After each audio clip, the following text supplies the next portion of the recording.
الحمدللہ رب العالمین والصلاة والسلام علی محمد الامین۔ میرے دوستوں، ساتھیوں، آج جو عنوان ہے اس کا آپ نے تھم نیل پر جائزہ لے لیا ہوگا۔ یہ ایک پیچیدہ عنوان ہے جس کے اوپر بڑے بڑوں کی قلم ٹوٹ گئی اور وہ اس ٹاپک کا اور اس عنوان کا حق ادا نہیں کر سکے، بلکہ یہ کہا جائے کہ بہت سارے مورخین ایسے گزرے ہیں جنہوں نے اس عنوان کو بڑے ہی برے انداز میں پیش کیا اور باطل طریقے سے پیش کیا، اس کے ساتھ ناانصافی کری۔ اس عنوان کے ساتھ، اس عنوان کے ساتھ کیا کہیں، حضرت حسن کے ساتھ ناانصافی کری رضی اللہ تعالیٰ عنہ۔ اس عنوان کو شروع کرنے سے پہلے دو بکس کا جو ہے تعارف، دو عظیم کتابوں کا تعارف آپ کے سامنے کروانا چاہتا ہوں کہ ان کتابوں کا میں نے مطالعہ کر کے اس جو ہے عنوان کا جو ہے آپ کے سامنے اس عنوان کو پیش کر رہا ہوں بہت کم وقت کے اندر۔ حالانکہ آپ ان کتابوں کا مطالعہ کریں گے تو انشاءاللہ آپ کو بھی وہ ایک فائدہ ہوگا۔ پہلی بک تو جو ہے یہ ہے کتاب خلافت و ملوکیت۔ یہ کتاب سید ابو العلا مودودی علیہ الرحمہ نے اس کتاب کو لکھا تھا۔ یہ بہت زبردست کتاب ہے، ایک مقدمہ ہے خلافت و ملوکیت کے متعلق۔ دوسری کتاب یہ بھی جو ہے ایک زبردست عالم کی کتاب، اور یہ کہہ سکتے ہیں میرے آل ٹائم فیوریٹ، حالانکہ ان کا بھی انتقال ہو چکا ہے۔ یہ کتاب ہے مقصد حسین رضی اللہ تعالیٰ عنہ۔ ان کتاب لکھی ہے مولانا محمد اسحاق رحمۃ اللہ علیہ نے، بڑی زبردست اور جامع کتاب۔ اصل میں یہ کتاب نہیں ہے، اصل میں یہ ان کے لیکچر ہیں خلافت و ملوکیت کے متعلق، مقصد حسین کے متعلق۔ اس کو بعد میں جو ہے کتابی شکل دی گئی۔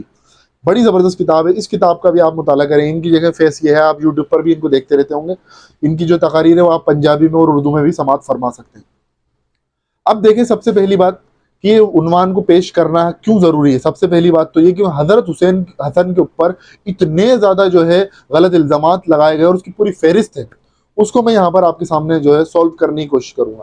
سب سے پہلے دیکھیں، حضرت علی رضی اللہ تعالیٰ عنہ کی جو 21 رمضان 40 ہجری کے اندر تقریباً آپ 60 سال کے تھے، اس عمر میں جو عبد الرحمن ابن ملجم نے آپ کی جو ہے فجر کی نماز کے دوران جو ہے تلوار مار کے آپ کی جو ہے زخمی کرا، اسی کی وجہ سے آپ کی شہادت واقع ہوئی۔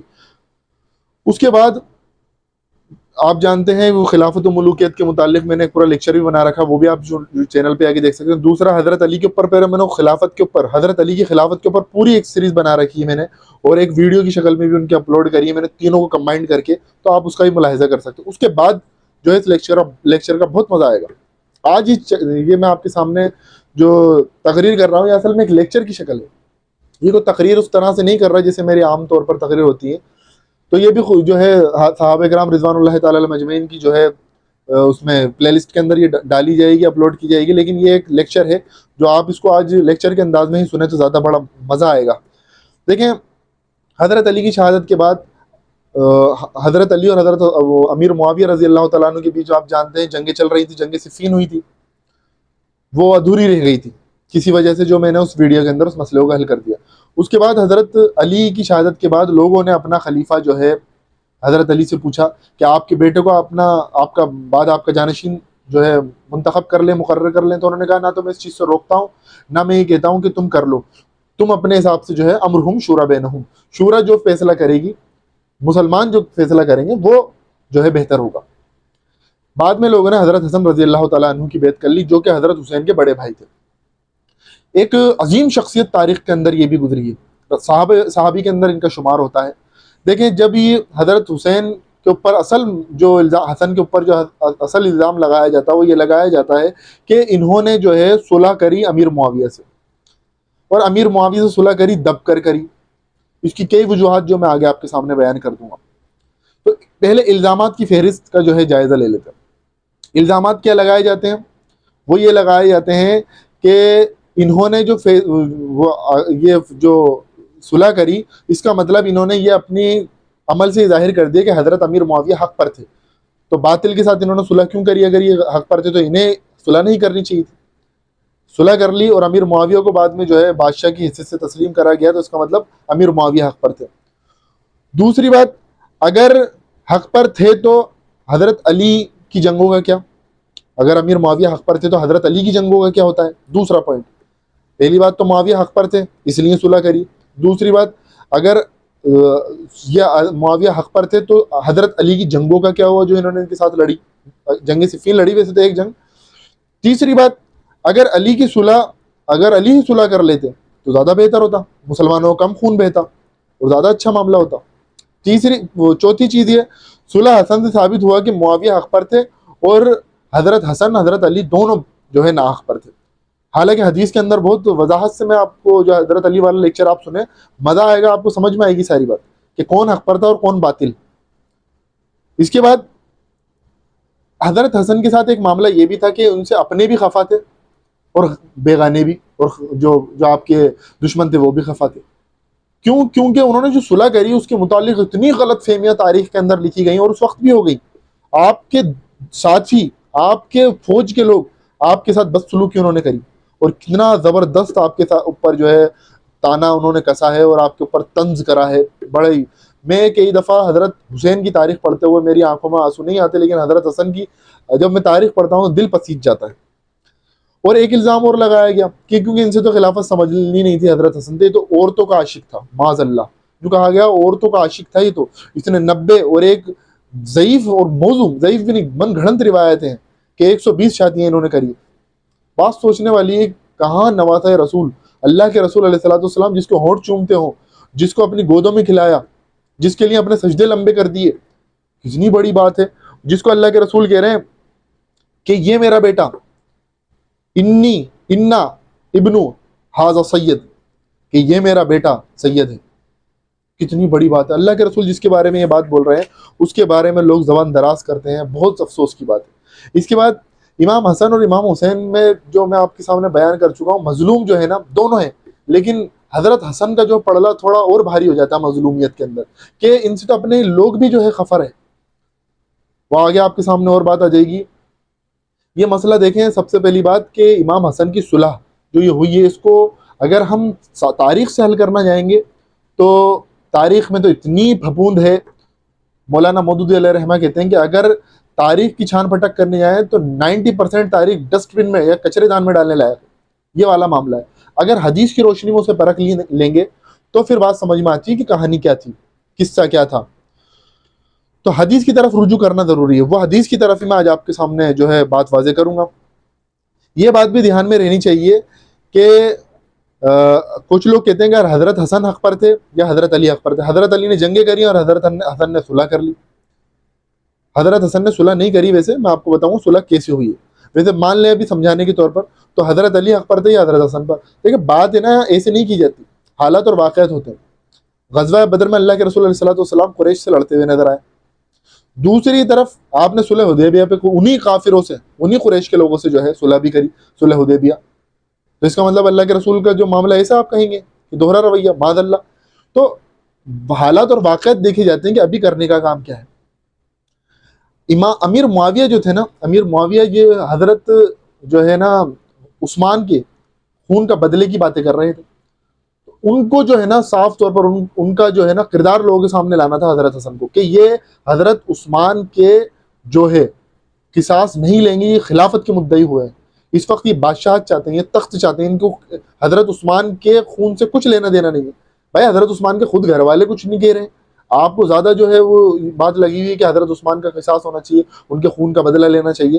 بھائی پھر چلو ٹھیک ہے، 20 سال آپ کے پاس حکومت رہی، بعد میں آپ نے کوئی بدلہ نہیں لیا، آپ کے پاس حکومت تھی، سوچنے والی بات۔ تو یہ والا معاملہ تھا۔ تو اس میں ایک بات اور، حضرت حسن جب کی بیعت کر لی گئی 40 ہجری کے اندر، رمضان کے اندر ہی، تو حضرت حسن جو ہے ایک بڑا انہوں نے لشکر تیار کرنا شروع کر دیا تھا، اور وہ لشکر لے کے وہ پہنچے تھے حضرت حسن۔ اور حضرت حسن نے جو ہے نا تقریباً 40,000 کی فوج اکٹھا کر لی۔ جتنی بڑی بات ہے، حضرت حسن نے 40,000 کی فوج اکٹھا کری۔ اس فوج کے کمانڈرز کو ہے نا جو حضرت امیر معاویہ نے پیسوں میں خریدا۔ بعد میں جب حضرت حسن نے خلافت چھوڑی ہے نا تو یہ بات کہی ہے صاف طور پر خطبہ دے کے کہ میں اس لیے چھوڑ رہا ہوں کہ تم میں اب ویسے لوگ نہیں جیسے علی کے دور کے اندر تھے، تم میں وہ لوگ ہیں جو دولت کے اور دنیا کے پجاری بن چکے ہیں۔ خطبہ دیا ہے باقاعدہ۔ آپ اس کتاب کے اندر حضرت حسن کی صلح کا جو چیپٹر آپ پڑھیں گے تو آپ کے سامنے بات واضح ہوگی۔ جھوٹ، تاریخ دانوں نے اتنا جھوٹ گھڑا ہے تاریخ کے اندر کہ آنکھیں جو ہے نا ایسی سرخ ہو جاتی ہیں پڑھتے وقت، کہ اتنا غصہ آتا ہے کہ یہ لوگ اتنی ڈنڈیاں مار کے گئے تاریخ کے اندر، ان کو اللہ کے جواب نہیں دینا کیا؟ امام ابن تیمیہ نے تک اسی سخت باتیں لکھی ہیں آپ اس کتاب میں جب رسول حسن کو پڑھیں گے۔ میرا وقت نہیں کہ میں اتنے ریفرنسز دوں۔ سب سے پہلی بات تو تاریخ میں ڈنڈی ماری گئی کہ حضرت حسن نے خلیفہ بنتے ہی جو ہے نا صلح کی پیشکش کری، اور حضرت حسن جو ہے بزدل تھے. یہ تین باتیں کری خلیفہ بنتے ہی، دوسری اپنی طرف سے، اور تیسری بزدل تھے. یعنی خلیفہ بنتے ہی پیشکش کر دی، دوسری خود کری پیشکش، اور تیسری جو ہے خود بزدل تھے اور عورتوں کے عاشق تھے. تو یہ والا معاملہ، یہ تین جھوٹ اور ان پر جو باندھے گئے، ان کا ازالہ کوئی نہیں کر رہا. اب بخاری کی حدیث میں آپ آ جائیں. بخاری کی حدیث میں جب حضرت حسن 40,000 کا جم غفیر لے کے امیر معاویہ کے لیے جنگ صفین 2 جب کرنے کے لیے روانہ ہوئے ہیں، تو اس وقت حضرت عمرو بن العاص نے یہ بات امیر معاویہ کو بتائی کہ امیر معاویہ، یہ میں ایسے لشکر دیکھ رہا ہوں جو ہماری تکہ بوٹی کرے بغیر نہیں جائیں گے. تو کرا کیا جائے؟ تو پہلے تو ان کے کمانڈرز کو خریدا گیا. دوسرا معاملہ یہ کرا گیا، کمانڈرز کو خریدنے کے بعد 2 شخص کو جو ہے منتخب کرا، عبد الرحمن بن سمرہ اور عبداللہ بن عامر. ان 2 کو جو ہے منتخب کرا اور پیشکش لے کے امیر معاویہ، بخاری میں حدیث دیکھیں، امیر معاویہ نے بھیجی ہے پیشکش. حضرت حسن نے خود صلح نہیں کری، امیر معاویہ نے پیشکش بھیجی ہے صلح کی. حضرت حسن نے تو اسے ایکسیپٹ کرا ہے، اور اسے کیوں کرا ایکسیپٹ وہ بھی آپ دیکھ لیجیے. کیونکہ ایک تو اللہ کے رسول نے حدیث بیان کری تھی کہ یہ میرا بیٹا سید ہے، یہ مسلمانوں کے 2 گروہوں میں صلح کروائے گا. تو یہ حدیث کا مصداق حضرت حسن کو بننا تھا، تو انہوں نے کرنا تھا یہ کام. تو پہلے تو امیر معاویہ نے نا صلح سے پہلے وہ 2 لوگوں کو جو بھیجا ہے نا، عبد الرحمن بن سمرہ اور عبداللہ بن عامر، ان دونوں کو بھیجنے سے پہلے ایک قاصد اور بھیجا، اور ان کو ایک خط بھیجا حضرت حسن کو امیر معاویہ نے. اور وہ خط کس کا تھا؟ حضرت حسن کی ہی ٹیم کا کمانڈر کا خط بھیجا، جو اس نے امیر معاویہ کو لکھا تھا. کیا لکھا تھا؟ کہ ہم پوری خبریں جو دے رہا تھا نا کمانڈر، اس کمانڈر کا خط بھیجا، اور اس میں نام نہیں تھا اس کمانڈر، کون کمانڈر تھا وہ؟ حضرت حسن کی فوج کا. اور کمانڈر کا خط بھیجا امیر معاویہ نے حضرت حسن کو کہ دیکھو یہ تمہارے کمانڈر نے ہمیں خط بھیجا ہے، یہ معاملہ ہے تمہاری فوج کا، تم اس فوج کو لے کے آئے لڑنے کے لیے، یہ ان کے اندر تو یہ تو بک چکے ہیں سارے کے سارے. پھر بھی حضرت حسن پیچھے نہیں ہٹے، لیکن پھر اس کے بعد ان 2 لوگوں کو جو ہے صلح کی پیشکش لے کے بھیجا کہ دیکھو صلح کر لو، بہت خون بہا ہے، آپ جو ہے قصاص عثمان لے لو، تو یا پھر ہمیں دے دو، ہم قصاص عثمان لے لیں. تو حضرت حسن نے اب یہاں پر جو ہے نا ان کی جو ہے نیت کو امت کو بتانے کے لیے ان کو جو ہے نا یہ خلافت کی جو ہے بھار ان کو پر ڈالا کہ تو لو قصاص عثمان. اور نہ قصاص عثمان 20 سال کی تاریخ میں کبھی نہیں لی گیا. یہ تو امیر معاویہ کا دور تھا 20 سال. آپ دیکھیں بنو امیہ کا اور بنو مروان کا دور کب تک چلا؟ 132 تقریباً ہجری تک چلا ان کا، بنو مروان تک کا دور. پھر بنو عباس آئے بعد میں. تو دیکھیں حضرت حسن نے جو ہے ایک تو وہ حدیث تھی کہ میرا یہ بیٹا سید ہے، مسلمانوں کے 2 گروہ میں صلح کرائے گا. دوسری چیز خلافت، اللہ کے رسول نے کہا خلافت 30 سال رہے گی، 30 سال. اس حدیث کو بھی پرفیکٹ ہونا تھا کہ جب حضرت حسن نے خلافت چھوڑی وہ 30 سال ہو چکے تھے اللہ کے رسول علیہ السلام کے بعد. یعنی 40 ہجری کے اندر آپ نے خلافت چھوڑ دی 6 مہینے بعد ہی. یعنی حضرت علی کے شہادت کی 6 مہینے بعد آپ نے خلافت چھوڑ دی، پورے 30 سال بن جاتے ہیں. یہ 40 ہجری کا واقعہ ہے. اللہ کے رسول علیہ السلام 11 ہجری ربیع الاول میں آپ کی وفات ہوئی ہے، اور اس کے صحیح 30 سال بعد اللہ کے رسول علیہ السلام کے 30 سال بعد خلافت ختم. بادشاہ آ گئے، ملکن آزن، کاٹ کھانے والی ملوکیت آ گئی. حضرت حسن نے صلح کر لی، اور صلح کری تو حجر ابن عدی جو تھے انہوں نے تک جن کے اوپر بھی میں نے ایک ویڈیو پوری بنا رکھی ہے، ان کی بایوگرافی کے اوپر آپ دیکھ لیجئے گا. تو انہوں نے بھی یہ کہا کہ حسن آپ ہے نا ہمیں مروا دیتے لیکن یہ صلح نہیں کرتے. تو حضرت حسن نے بتا آپ کو کیا کہا؟ کیا حجر ابن عدی اگر تیری طرح مرنے والے لوگ ہوتے نا تو صلح نہیں کرتا میں. یہ تو بک گئے، تو پیٹ میں چھرا بھونکنے والے لوگ ہیں ان کمانڈر کے اندر، یا آخری ٹائم پر ہمیں دھوکہ دیں گے، ہمیں جیلوں کے اندر ڈلوا کے ہمیں مروائیں گے، اس سے بڑھیا ہے کہ صلح کر لیا ہے. اور ان کو قصاص عثمان کے نام پر انہوں نے جو ایک بڑا بتنگڑ اٹھا رکھا ہے کہ قصاص عثمان لیا جائے گا، اور بڑا ہی وابلہ مچا رکھا ہے قصاص عثمان کا، ان کے چہرے بھی سامنے آ جائیں گے. اس لیے حجر ابن عدی کو دیکھیں. پھر بعد میں حجر ابن عدی کو بھی کتنی سی بات پر شہید کر دیا گیا. ویڈیو آپ ضرور دیکھیں حجر ابن عدی کی پلے لسٹ میں جا کے. تو اس کے بعد حضرت حسن نے جو ہے صلح کری تو اس میں صلح میں کچھ شرائط بھی لکھی کہ جب آپ جو ان کے دستبردار ہو رہے ہیں حضرت حسن، تو انہوں نے شرط بھی رکھی. اور یہ شرط حدیث میں نہیں آئی، تاریخ میں آتی ہیں، لیکن تاریخ میں صحیح ہے حدیث ہے یہ شرائط جو آئی ہیں۔ اس میں پہلی شرط تو ہے کہ آپ امیر معاویہ ہوا کہ آپ قرآن اور سنت کے مطابق اب خلافت کو چلائیں گے، اور خلافت کے کوئی قرآن و سنت کے مطابق نہیں چلی، وہی اپنی باپ داداؤں کے جو طریقے پر چلی، وہی بادشاہوں کے طریقے پر چلی، اور وہی اولاد کے اندر باپ کے بعد بیٹا، بیٹے کے بعد بیٹا، بیٹے کے بعد بیٹا والا معاملہ چلا، جو آج بھی ابھی سعودی حکومت اسی کی جو ہے نا، انہی کی جو ہے نا یہ روحانی اولادیں ہیں۔ دوسرے نمبر پر انہوں نے پہلی شرط تو قرآن سنت کے مطابق خلافت چلائیں گے، اور خلفائے راشدین کے مطابق، ان کی جو ان کا طریقہ ہے اس کے مطابق۔ پھر دوسری شرط یہ تھی اپنا جانشین کسی کو مقرر نہیں کریں گے، مسلمانوں کو ان کے حال پر چھوڑیں گے، وہ اپنا خلیفہ خود چنیں گے۔ دیکھیں پہلی شرط بھی نہیں مانی، دوسری شرط بھی نہیں مانی۔ دوسری شرط کیا تھی؟ اپنے بعد کسی کو جانشین نہیں بنائیں گے، اور انہوں نے اپنے بیٹے کو اپنی زندگی میں جانشین مقرر کرا اور ولی عہدی لینا شروع کر دی تھی یزید کی، اور بعد میں تو تلوار کے زور پر یزید کی بیعت کروائی گئی ہے، تلوار کے زور پر بیعت کی گئی۔ تیسری چیز، حضرت حسن نے یہ بھی کہا جہاں جہاں ہمارے لوگ مامور ہیں نا، جیسے گورنر جو بنے ہیں ان کو ہٹایا نہیں جائے گا، ان کو ویسے ہی رہنے دیا جائے، لیکن ان کو بھی ہٹایا گیا اور انہیں ہٹا کے قتل کرا گیا، شہید کرا گیا۔ چیز یہ بھی کہا تھا اس میں کہ ہمارے لوگوں کے خلاف کو کاروائی بھی نہیں کری جائے گی، ان کو جیلوں میں نہیں ڈالا جائے گا، بلکہ ان کو کاروائی بھی کری گئی، ان کو جیلوں میں بھی ڈالا گیا، ان کے اور تو بچوں تک جو ہے ان کے گھر تک اجاڑ دی گئی۔ بعد میں چوتھی شرط یہ تھی کہ حضرت علی اور آل رسول پر لعنت نہیں کری جائے گی، اور حضرت امیر معاویہ کے دور سے جو لعنت ہونا شروع ہوئی ہے، لعن اللہ ابو تراب، حدیث کے اندر تک یہ الفاظ آتے ہیں اور تاریخ کے اندر ہے، لعن اللہ ابو تراب، معاذ اللہ کہ ابو تراب پر، ابو تراب حضرت علی کی کنیت ہے، جو کہ آپ میری ویڈیو میں کئی دفعہ دیکھ چکے ہیں، ابو تراب حضرت علی کی کنیت ہے، اور یہ نام اللہ کے رسول نے حضرت علی کا رکھا تھا، ابو تراب۔ تو یہ والی پانچویں شرط جو تھی، یہ لعنت بھی بند ہوگی، اور اہل بیت محفوظ رہیں گے۔ اہل بیت کو چن چن کے قتل کرا گیا۔ یا آپ کا محمد بن قاسم، جس کو ہم بہت بہترین سمجھتے ہیں نا، یہ اہل بیت کو پکڑنے کے لیے سندھ میں آیا تھا۔ تاریخ کو کبھی پڑھیں کہ جس کا سسر حجاج ابن یوسف جیسا ہو، وہ یہاں پر نیک کام کے لیے آئے گا، مسلمانوں کی حفاظت کے لیے آئے گا۔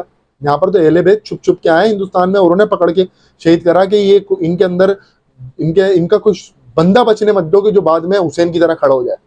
ایک ایک کو چن چن کے قتل کرا انہوں نے۔ اور یہ محمد بن قاسم بھی سندھ کے اندر اسی لیے آیا تھا، کوئی دین کی تبلیغ ان کی سے اسی وہیں پر دین کی تبلیغ نہیں ہو رہی تھی، یہاں دین کی تبلیغ کرنے آئیں گے۔ اور کیا دین کی تبلیغ کری آگے تم نے؟ یہاں پر کیا ہوا؟ یہاں پر ہی بادشاہتی قائم کری۔ محمد بن قاسم کی آپ سندھیوں سے جا کے پوچھیں اس کی ہسٹری، وہ بتائیں گے آپ کو۔ آپ یہاں پر بیٹھ کے بڑی جو ہے وضاحتیں کرتے۔ ساتویں شرط یہ تھی کہ خمس دیا جائے گا، پانچواں حصہ جو ہے خمس، یعنی اہل بیت پر صدقہ جو ہے وہ حرام ہے، یعنی سیدوں کے اوپر، ہمارے عرف عام میں ہم کہیں سیدوں کے اوپر جو ہے صدقہ حرام ہے اور زکوٰۃ حرام ہے، تو ان کو خمس دیا جاتا ہے۔ خمس پانچواں حصہ ہوتا ہے یہ۔ تو وہ بس یہ ایک شرط تھی جو مانی، باقی یہ ساری شرطیں نا قرآن سنت کے مطابق، جانشین نہیں بنائیں گے، جو معمور ہیں ہمارے لوگ انہیں وہیں معمور کر دیا جائے گا یا معمون کے آپ۔ اسی طرح سے لعنت نہیں کری گی، لعنت کری جاتی رہی۔ حضرت امیر معاویہ کے دور سے 40 ہجری سے جو لعنت شروع ہوئی ہے نا، 41 ہجری سے، تو 99 ہجری کے اندر عمر بن عبدالعزیز نے لعنت کو بند کروایا، ممبروں سے لعنت ہوتی ہے حضرت علی کے اوپر۔ کتنی بڑی بات ہے! اہل بیت کو چن چن کے قتل کرا، چھوڑا نہیں انہوں نے۔ آپ دیکھ رہے ہیں کہ 72 تو واقع کربلا میں شہید کر دیے گئے، 72 سال تو بس ایک ہی شرط ماننی، خمس والی۔ تو یہ حضرت حسن کی صلح تھی، حضرت حسن نے صلح کری۔ بعد میں حضرت حسن کے ساتھ انہی کے لوگوں نے اتنا برا برتاؤ کرا کہ انہوں نے کیا کیا بولا ہے کہ ہمارے لیے باعث شرم حضرت حسن کو، ہمارے لیے باعث ضلالت حضرت حسن کو بولا ہے ان کے ساتھیوں نے خود، جو ان کی ٹیم میں تھے۔ اب بتائیں ایسے مخلص لوگ تھے، یہ مخلص لوگ تھے، یہ تو غدار ہو چکے تھے۔ حضرت حسن کی گھوڑے پہ سے ان کی چادر کھینچ لی گئی، ان کو زمین پہ گرا دیا گیا، ان کے اوپر تلوار کا وار بھی کرا، انہی کے لوگوں میں سے۔ حضرت حسن پھر مدینہ گئے ہیں، مدینہ جا کے رہیں، پھر وہاں پر بھی ان کی جو ہے زہر دے کے ان کی شہادت کرا دی۔ اور ان کی شہادت کس نے کرائی؟ بینیفیشری جو ہوں گے نا، انہوں نے کرائی، کیونکہ ان کو معلوم تھا کہ حضرت حسن کے ساتھ ہی تو معاہدہ ہوا ہے، ان کو شہید کر دو، یہ معاہدہ ختم ہو جائے گا۔ اور اسی معاہدہ ٹوٹنے کی وجہ سے جب حضرت حسن کی شہادت ہو گئی، بعد میں حضرت حسین صرف اس آخری شرط کا جو ہے نا پاس رکھ رہے تھے کہ اپنے مرنے کے بعد اگر یزید کو جانشین بنایا نا انہوں نے، تو میں کھڑا ہو جاؤں گا، اپنے بھائی کے جو معاہدہ ہوا تھا اس کو توڑتا ہوا نہیں دیکھوں گا، اس کے لیے کھڑا ہوا۔ اس کے لیے کوفہ جا رہے تھے حضرت حسین، جو کہ ایک تحریک برپا کرتے۔ تو یہ ساری شرطیں توڑی گئیں۔ صلح حسن جو ہے نا، حضرت حسن جو ہے نا نے کری، ایک تو اللہ کے رسول کی حدیث کے مطابق، اور دوسرا یہ قرآن مجید کی آیت بھی ہے سورہ انفال کی آیت نمبر 61 اور 62، اگر تم سے یہ لوگ صلح کو کہیں تو صلح کر لو اور اللہ تمہارے لیے بہتر ہے. اگر کوئی تمہیں صلح کی پیشکش کرے تو کر لو، یہ نہیں کہ صلح نہیں کرو. حضرت حسن کو یہ بھی بیان کرنا تھا. یہ لوگ سوچتے تھے کہ حضرت حسن اور اہل بیت جو ہے یہ لڑاکو ہیں، یہ لڑائی انہوں نے لگا رکھی ہے. تو حضرت حسن نے صلح کر کے یہ بات بھی بتا دی کہ ہم لڑاکو لوگ نہیں ہیں، ہم بھی لوگوں کے خون کا جو ہے پاس رکھنا جانتے ہیں، لوگوں کے خون کی قیمت جانتے ہیں. لوگ جب مرتے ہیں ان کے گھر والوں کے اوپر کیا بیتتی ہے ہم بھی جانتے ہیں. تو صلح کری، بعد میں صلح کا کیا حال کرا انشاءاللہ آپ کے سامنے وقتاً فوقتاً میں ویڈیو لاتا رہوں گا. اللہ تبارک تعالیٰ سے دعا ہے کہ پروردگار ہمیں کہنے سننے کے ساتھ ساتھ عمل کی توفیق عطا فرمائے. وآخر دعوانا ان الحمد للہ رب العالمین.